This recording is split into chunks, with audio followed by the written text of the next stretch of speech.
El hecho más sorprendente que registra la historia de la literatura universal es la preservación de la Biblia.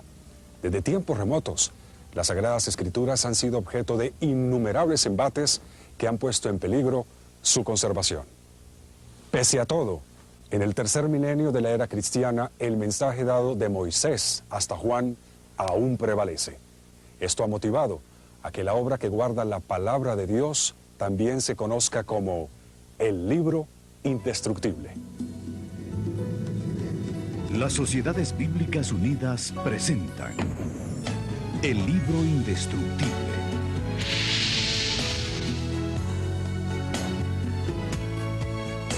El propósito de Dios ha sido siempre mantener una comunicación clara y directa con su pueblo. Moisés fue el gran líder hebreo con quien el Señor hablaba y quien tuvo la labor de comunicar sus decretos y sus leyes al pueblo hebreo. A esos decretos, ordenados primeramente por Dios y luego escritos por Moisés, se les conoce como Decálogo o los 10 mandamientos de la ley de Dios. Otras leyes fueron dictadas por Dios para moldear el patrón de conducta de toda una nación, con repercusiones que llegan hasta el día de hoy. Estas leyes y estatutos se conformaron en 5 volúmenes o libros, que se conocen como Pentateuco o Torá por los judíos. La palabra Torá, habitualmente traducida por ley, de acuerdo con su raíz hebrea, significa más bien guía o instrucción. Estos fueron los inicios de lo que hoy conocemos como la Biblia. Tomó 1500 años recopilar el texto que hoy tenemos. Sus escritores fueron reyes, guerreros, campesinos, profetas y hasta sacerdotes judíos. La Biblia, como se conoce actualmente, está dividida en Antiguo Testamento y Nuevo Testamento y abarca una colección de libros. El Antiguo Testamento es propiamente las escrituras hebreas. Los judíos religiosos las continúan usando como base para su teología y su guía de vida. Originalmente la Biblia fue escrita en forma continua, sin divisiones de palabras y sin signos de puntuación. El hebreo y el arameo se escribían de derecha a izquierda, y desde la antigüedad estos textos fueron blanco de destrucción.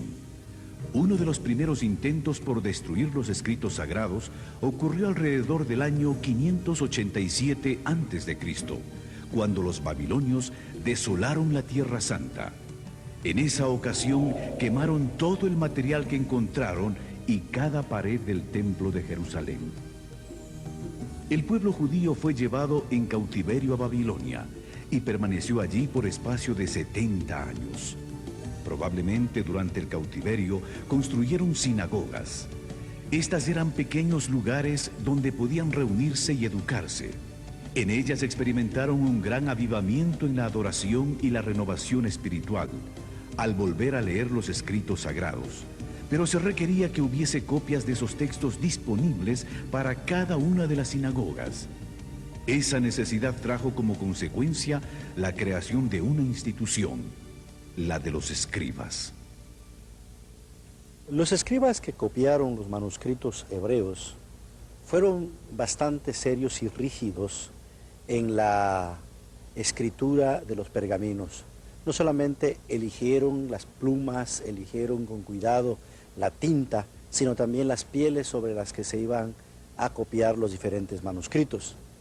Su cuidado fue tan extremo que cada vez que se cometía un error, los contaban, porque al tercero toda la piel y todo el trabajo tenía que volver a iniciarse de nuevo.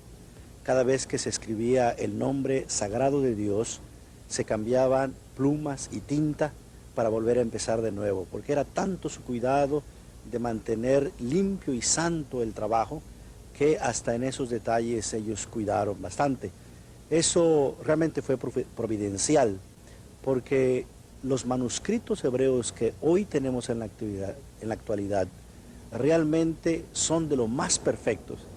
Y a diferencia de los manuscritos griegos, la poca cantidad de manuscritos hebreos asegura que el texto que se imprimió es un texto bastante seguro y bastante exacto.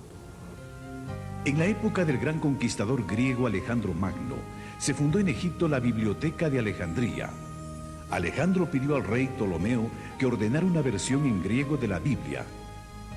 El gran sacerdote de Jerusalén, Eleazar, accedió a proveer 6 sacerdotes por cada tribu de Israel, para conformar así los 70 hombres que irían a Alejandría a realizar el trabajo de traducción.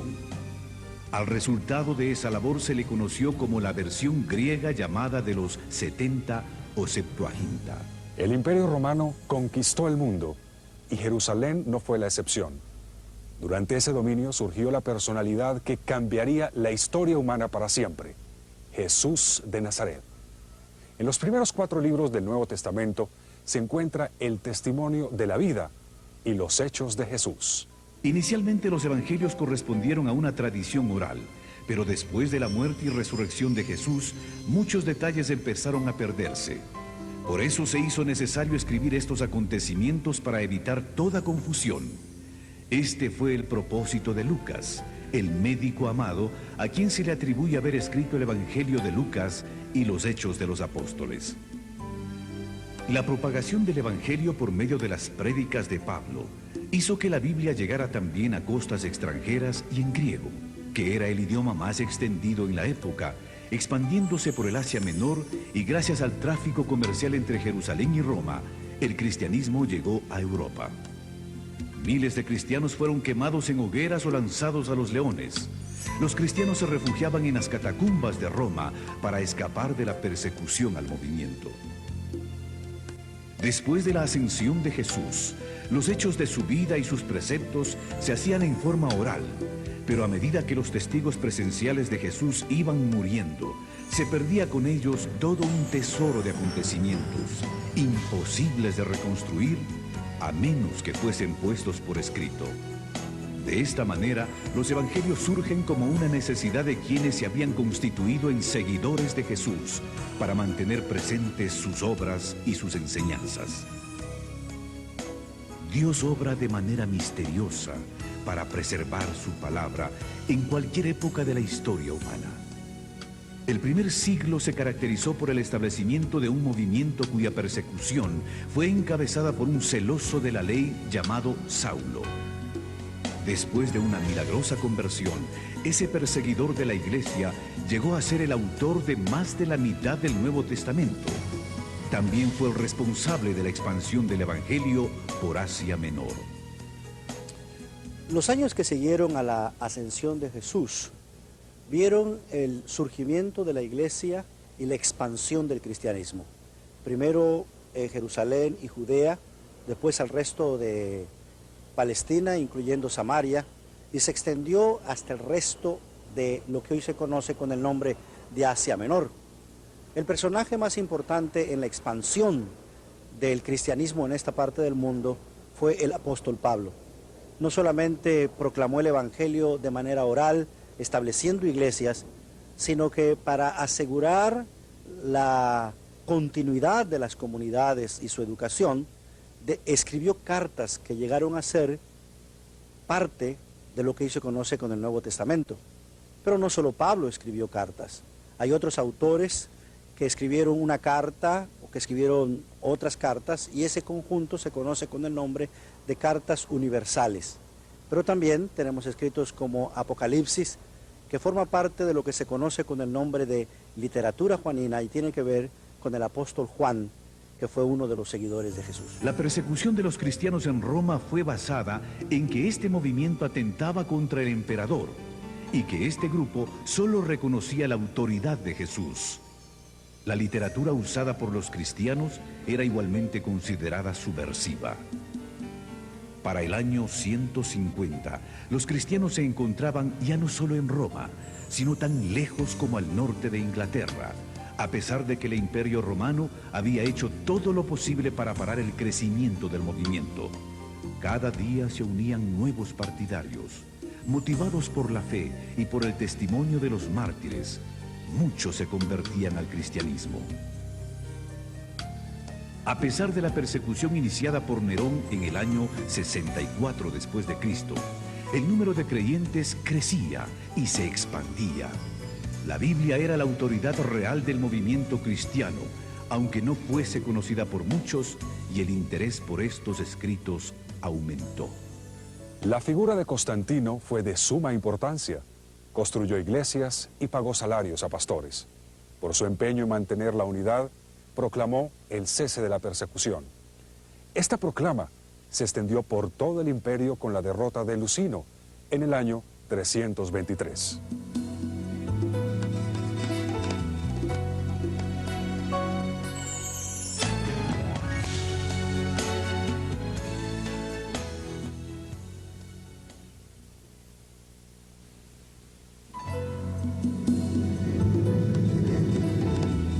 La canonización de los textos bíblicos implicó un proceso lento y de varias etapas.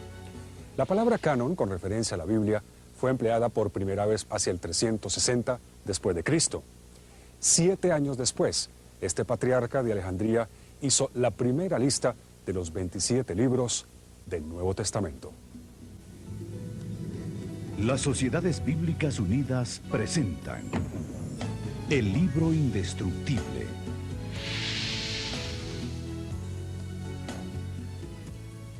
En el año 397, el Sínodo de Cartago dio su primera aprobación a los 27 libros. Con esto se reafirmaba la autoridad del Nuevo Testamento.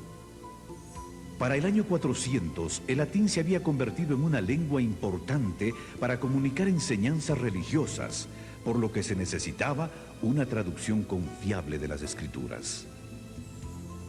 Jerónimo se mudó a Belén y se dedicó a traducir las Escrituras al latín. En el año 405 completó su misión. Su trabajo es conocido como la Vulgata, o Biblia de lenguaje común. El latín se convirtió en la lengua oficial de la Iglesia Católica Romana hasta este siglo. Cada nación protestante usó su propio idioma. El griego siguió como idioma oficial en el Oriente. Hacia el año 555, el Imperio Romano iba en decadencia producto de las invasiones de pueblos bárbaros como los germánicos, lombardos y muchos otros, quienes terminaron conquistando el imperio. Desde el siglo V, por mencionar una fecha, el Imperio Romano entra en una gran crisis debido a debilitamiento interno y también a la presión que ejercían las tribus llamadas normalmente bárbaras, de las fronteras del imperio hacia afuera, que poco a poco se van infiltrando, se introducen dentro del imperio y luego esto favorece cuando la invasión militar de esas tribus se produce y el imperio romano cae. El año 476 se considera como símbolo del tránsito del mundo antiguo a la Edad Media, y esta Edad Media generalmente es considerada como una época de oscuridad, que es una caracterización, en mi opinión, falsa, pues aunque sí hubo ciertos problemas que se plantearon a ese respecto, sin embargo, la Edad Media fue también un foco de cultura, especialmente para transmitir la cultura antigua que llegara hasta el mundo moderno y de hecho hasta nuestros días. En este periodo se crean las universidades, primero a partir de las escuelas catedralicias y palatinas, con Carlomagno, y luego florecen las grandes universidades en varios países de Europa, Francia, Alemania, Inglaterra, España, y esos fueron centros de cultura.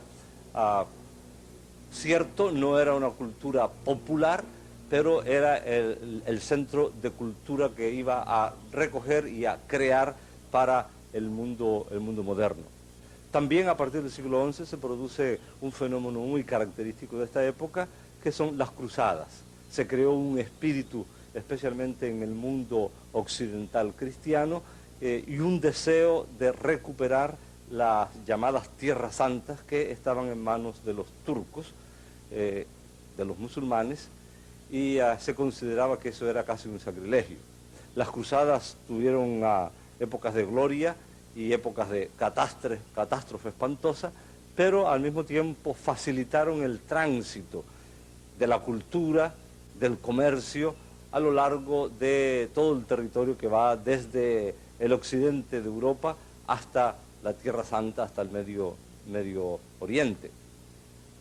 Esto también va creando el ambiente propicio para que ya, especialmente en la última parte de la Edad Media, comenzaran a preocuparse algunos cristianos por traducir textos bíblicos a idiomas, los idiomas modernos de aquella época, puesto que a partir de la traducción de San Jerónimo, conocida como la Vulgata, de la cual ya se ha hablado, el latín se convierte en la lengua oficial de la Iglesia y la traducción de esa Biblia al latín, la Vulgata, era la traducción oficial que la Iglesia utilizaba para todos sus usos del texto bíblico.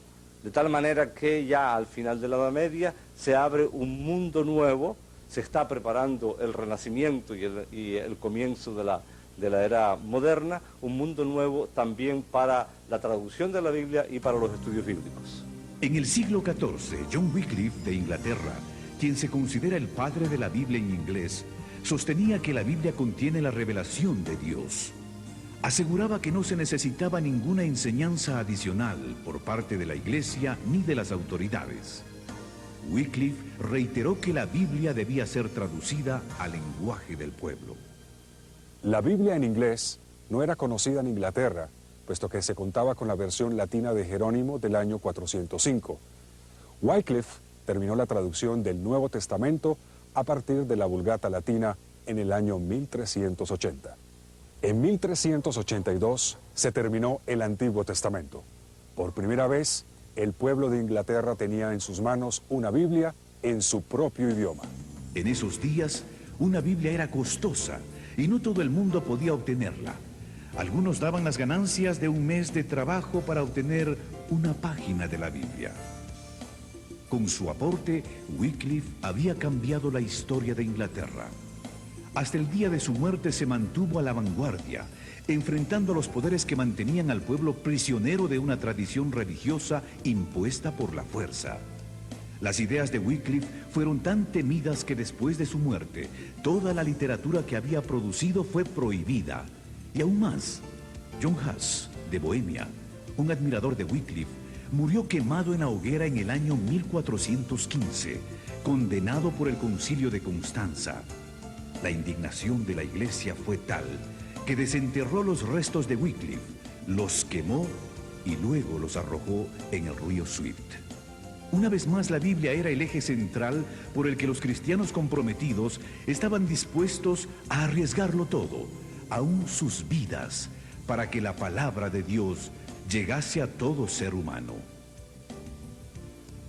Martín Lutero inicia un hecho que cuando lo realiza no debió haber tenido mayor significado. De hecho, ya había hecho algo semejante años antes y lo que él había hecho había pasado casi inadvertido.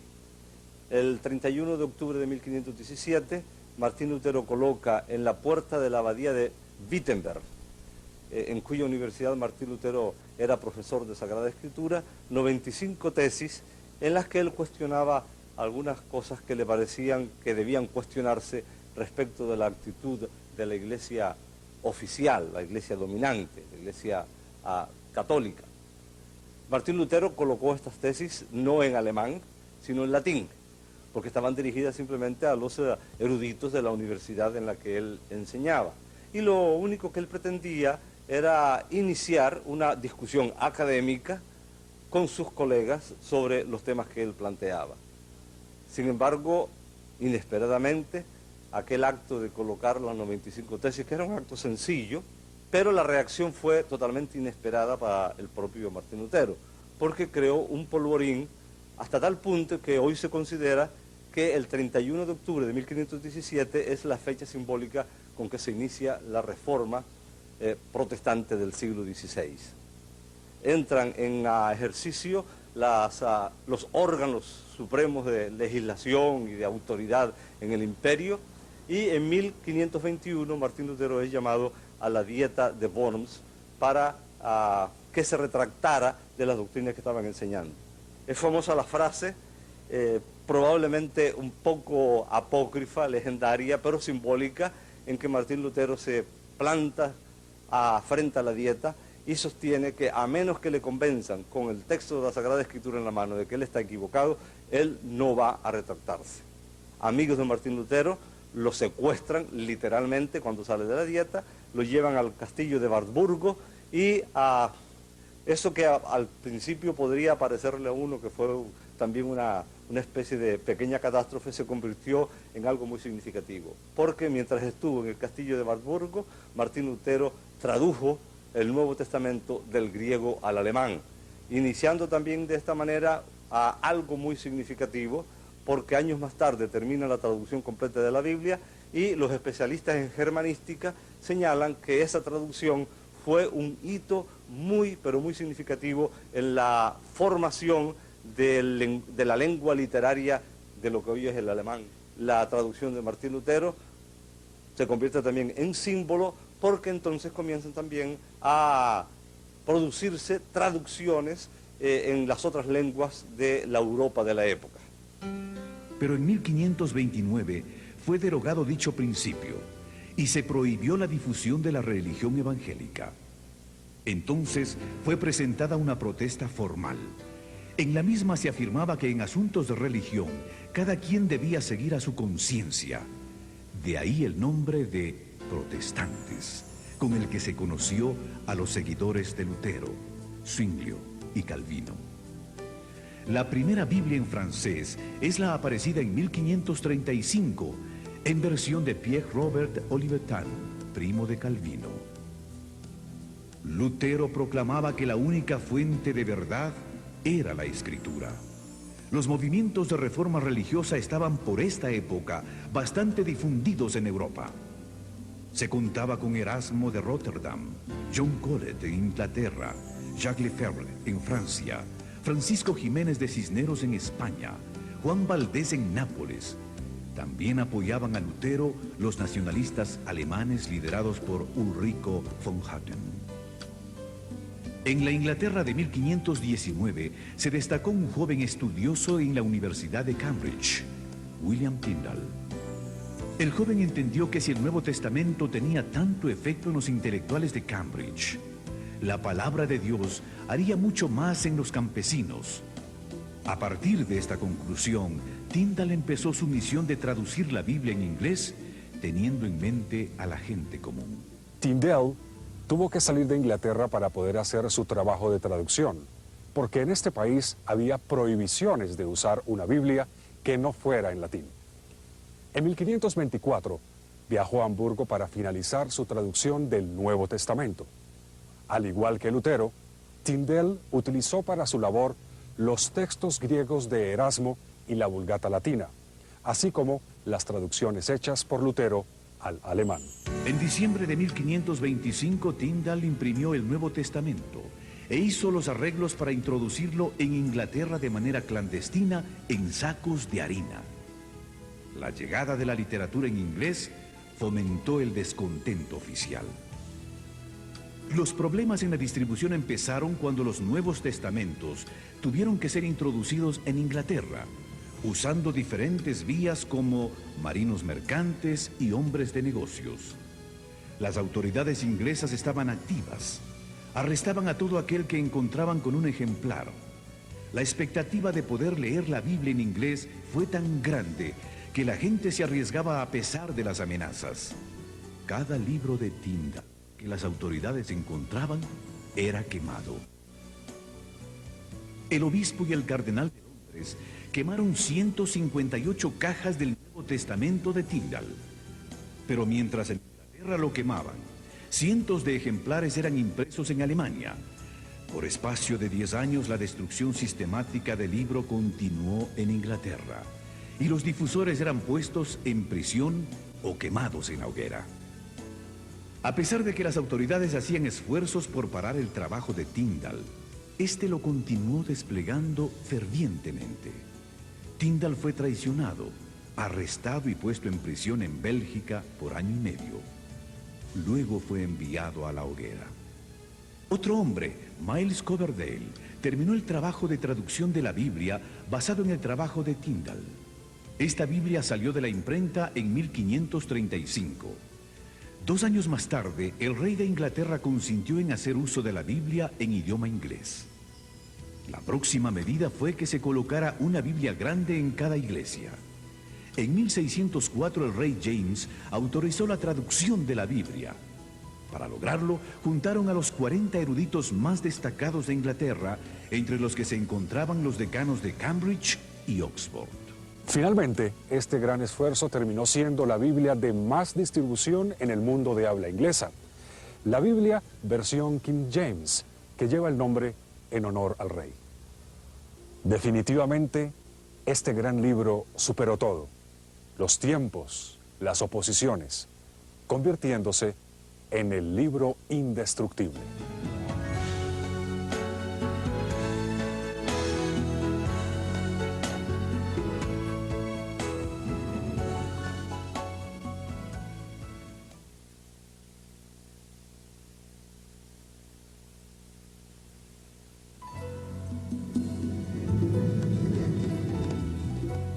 En el año 1557, en el monasterio de San Isidro del Campo, en Sevilla, España, un monje de nombre Casiodoro de Reina, admirador y estudioso de Jerónimo, sintió el deseo de traducir la Biblia a su propio idioma, llevando así la Biblia al pueblo hispano de ese tiempo, un gran aporte a la difusión y alcance del libro indestructible. Las Sociedades Bíblicas Unidas presentan el libro indestructible.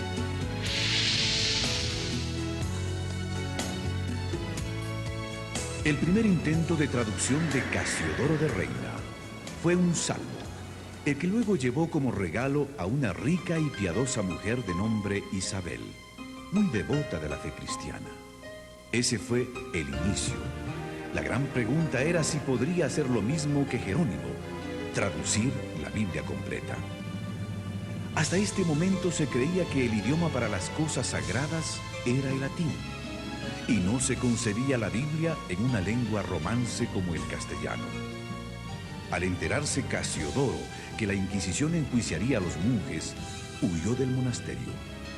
Tuvo que vivir en diferentes países acosado por sus enemigos, sentenciado a muerte, bajo acusaciones falsas y con penurias económicas.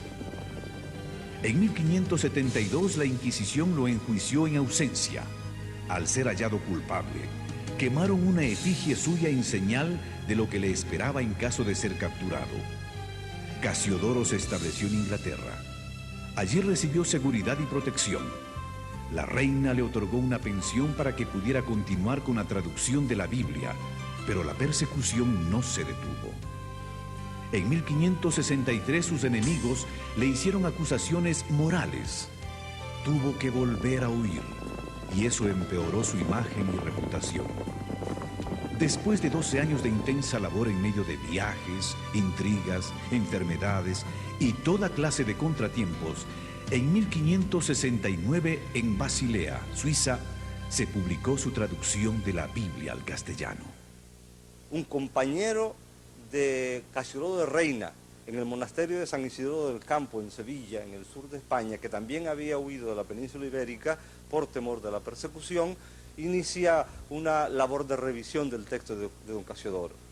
En la presentación que hace al inicio de su obra don Cipriano de Valera, habla muy elogiosamente de la obra de Casiodoro de Reina, señala que ya es imposible conseguir ejemplares y decide hacer la revisión para ponerla al día porque había habido algunos cambios en cuanto al uso del idioma, sobre todo, y algunos principios que había seguido un Casiodoro de Reina que Cipriano consideraba que debía cambiar. En 1602, en Ámsterdam, se publica lo que a mí me gusta llamar la primera auténtica y original Reina Valera, es decir, la primera revisión que se hace del texto de Reina por don Cipriano de Valera. La revisión de Reina Valera ha sido el texto bíblico más usado por las iglesias evangélicas de habla castellana, tanto en España como en Hispanoamérica y en otras partes donde se usa nuestro idioma.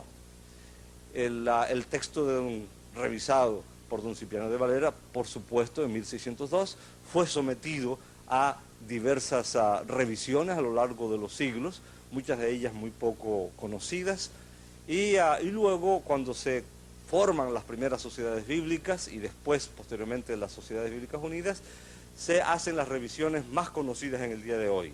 La de 1909, publicada por la Sociedad Bíblica Británica y Extranjera, es la Biblia con la que yo me eduqué en la fe. La de 1960, que es la de más amplio uso en la actualidad, y la de 1995, la última revisión hecha por Sociedades Bíblicas Unidas, que ha entrado en circulación entre el pueblo cristiano del mundo de habla hispana hace varios años.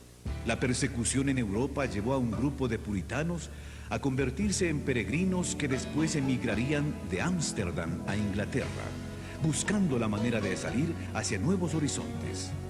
Y así fue como en 1620 llegó la Biblia a los Estados Unidos.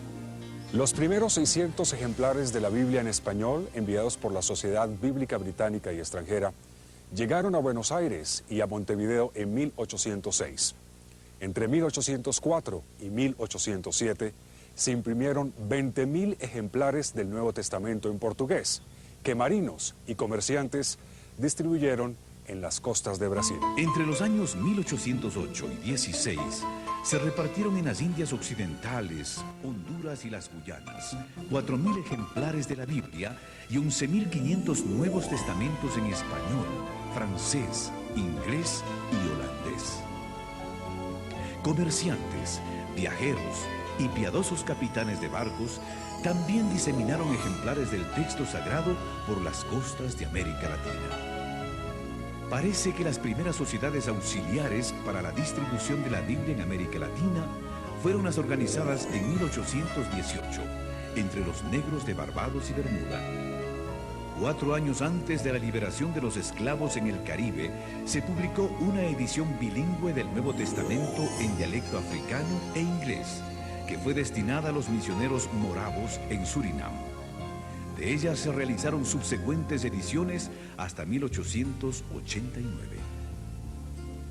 Sin lugar a dudas, el misionero más dedicado a la obra de la distribución de la escritura en este periodo fue James Diego Thompson.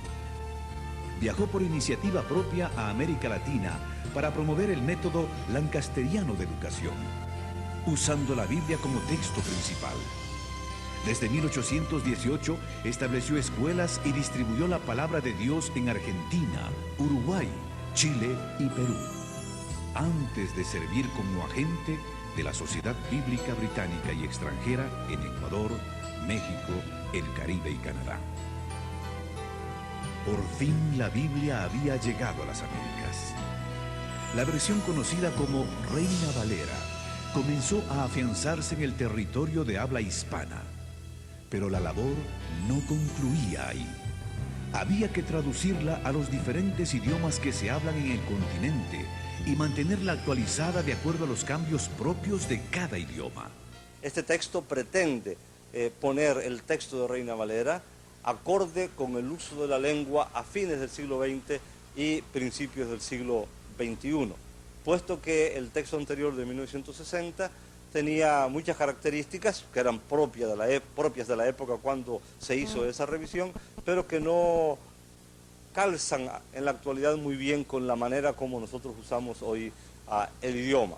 Fue hecha por un equipo multidisciplinario de varias partes del mundo de habla castellana, incluyendo la península ibérica y varias regiones de América Latina. Dios nos ha bendecido permitiendo que investigadores, arqueólogos, biblistas, eruditos, etcétera, logren sacar a la luz, a veces encontrándolos en bibliotecas que nadie registraba, especialmente en los archivos antiguos, documentos que son de un valor incalculable para los estudios de la Biblia, para los estudios de la época cuando se escriben ciertas partes de la Biblia, en particular el Nuevo Testamento, y también para la traducción bíblica. Me refiero a los documentos de Qumran, que salen a la luz los primeros en 1947 y que poco a poco va revelando que no se trataba solamente de unos pocos documentos en una cueva allí en Qumran, cerca del Mar Muerto, sino que esparcidos en 11 cuevas distintas se encontraron muchas tinajas que contenían manuscritos bíblicos que permitieron a los especialistas, permitieron y permiten a los especialistas conocer más de la época del Nuevo Testamento, de la época en que vivió a Jesucristo, porque se calcula que esos documentos corresponden a esa época, cuando fueron escritos, y que probablemente fueron escondidos allí para librarlos de los ataques romanos, que van a concluir con la destrucción del Templo de Jerusalén. Y tales documentos permiten, conocer más sobre la época y permiten algo de un valor incalculable para los especialistas de la Biblia y los traductores de la Biblia, porque permiten tener por fin a mano, especialmente documentos del Antiguo Testamento, textos del Antiguo Testamento. Probablemente el más conocido de todos ellos es el rollo de Isaías, que antecede en muchos siglos a los documentos más antiguos que se tenía hasta entonces del Antiguo Testamento.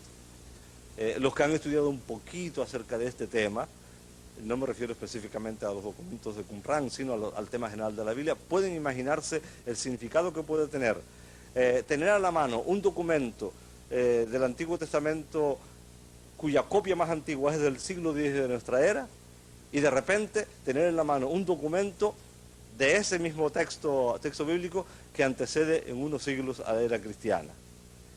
Es tan obvio el significado de eso que casi tratar de explicarlo podría ser un insulto, porque cuanto más cerca estén los documentos de los escritos originales, que no han llegado hasta nosotros, por supuesto es de muchísimo más valor.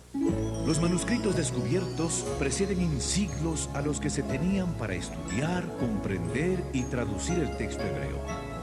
Esto ha permitido a los estudiosos comparar el texto tradicional, conocido como texto masorético, con la Septuaginta de la traducción griega.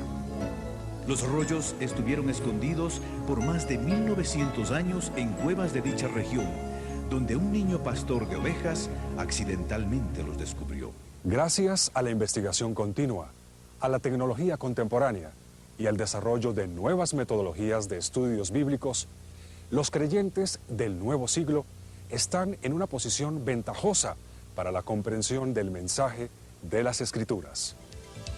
La expansión de las comunicaciones vía satélite, por computadoras, telefonía celular, el fax y la internet abre nuevas puertas para que la palabra de Dios llegue a cada rincón del planeta.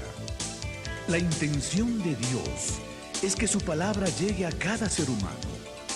Las Sociedades Bíblicas Unidas trabajan arduamente para que las Sagradas Escrituras estén disponibles en todo el mundo, en un lenguaje que la gente pueda entender, a un precio que puedan pagar y en el formato adecuado. A pesar de todo este esfuerzo, las estadísticas nos siguen retando. La población mundial se estima en 6.000 millones de habitantes. De ellos, menos de 2.000 millones son cristianos. En la actualidad, hay más de 6.000 idiomas en el mundo. De ellos, solo 2.195 idiomas cuentan, por lo menos, con una porción de la Biblia. 3 de cada 4 cristianos aún no tienen un ejemplar de la Biblia. El 85% de los cristianos del mundo occidental nunca ha leído la Biblia completa. 300 millones de personas alrededor del mundo no tienen ni un libro de la Biblia traducido a su idioma. 2.000 millones de personas no tienen acceso a la palabra de Dios porque no pueden leer la Biblia o porque no la tienen disponible en medios no impresos. Las Sociedades Bíblicas Unidas han publicado varias versiones contemporáneas de la Biblia en castellano. Destacan de manera especial la última revisión de la Reina Valera, que es conocida como Reina Valera 95. También está la Dios habla hoy, que es una revisión o edición de la Biblia en versión popular. Y últimamente la Biblia en lenguaje sencillo, que es una traducción que busca alcanzar al público infantil, pero también a ese público especial que nosotros conocemos con el nombre de nuevos lectores. El trabajo de traducción de la Biblia también ha integrado nuevas tecnologías, como lo es la computadora. Hoy día, prácticamente en todos nuestros proyectos de traducción, la computadora ha venido a jugar un papel muy importante, no solamente en la traducción del texto mismo, sino en el uso de diferentes herramientas que han venido a agilizar el trabajo de traducción. Y llama la atención hacer la comparación entre los primeros materiales que se usaron para la transmisión del texto, los papiros, los códices, los pergaminos, cuando vino la imprenta, el papel. Así que le damos gracias a Dios que nos ha permitido que cada vez que surge un elemento nuevo en la tecnología puede ser de inmediato integrado en nuestro trabajo de traducción. Y esto pues no solo se nota en la traducción, sino también en la producción y en la distribución de las Sagradas Escrituras. Además hay que agregar el hecho de que hemos involucrado en nuestro trabajo de traducción otros medios de comunicación como lo son el video, el audio, y para ello los consultores de traducción, los equipos de traducción están siendo ayudados, entrenados al uso de esta nueva tecnología, de cómo traducir la palabra de Dios, enfatizando la oralidad del texto, o en el caso de los videos, todo el tipo de trasfondo, de materiales visuales que tienen que ser integrados, pero que reflejen de manera fiel el mensaje de la palabra de Dios. En la era de la informática, ya contamos con una compubiblia, es decir, la Biblia en CD-ROM. Y para las generaciones más jóvenes, la Biblia está disponible en audio y en video. Para los invidentes o aquellas personas con problemas visuales, la Biblia está disponible en el sistema Braille de lectura. La historia de la Biblia nos presenta un libro que fue perseguido por sus enemigos y protegido por Dios. Porque su propósito es comunicar salvación a todas las generaciones. Gracias a todo el esfuerzo, la fe que una vez fue dada a los santos nos fue entregada en herencia. La palabra divina que la genera llegó hasta nosotros. Tertuliano, uno de los padres de la Iglesia en Occidente, declaró: la sangre de los mártires es la semilla de la Iglesia. Y eso se hizo evidente cada vez que un cristiano fue martirizado, porque Dios levantaba 10 creyentes para que tomaran su lugar. 4000 años son difíciles de resumir, pero la Biblia no es lo único que ha resultado del largo proceso de formación del canon.